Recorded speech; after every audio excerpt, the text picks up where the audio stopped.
happy, cheerful tip today and tell you some important things as we're out here on Halloween fixing those pets, trying to get as much candy as we can. But look, let me tell you something.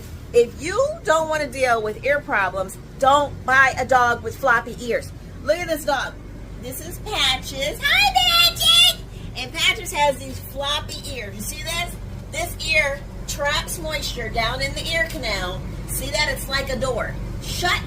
And everything that gets trapped in here stays in there. It becomes a problem. So these are chronic and reoccurring, really, pains in the patootie. So if you don't want to deal with a dog that has chronic ear problems, don't buy a dog with floppy ears. Hey, Cowboy, is that your horse?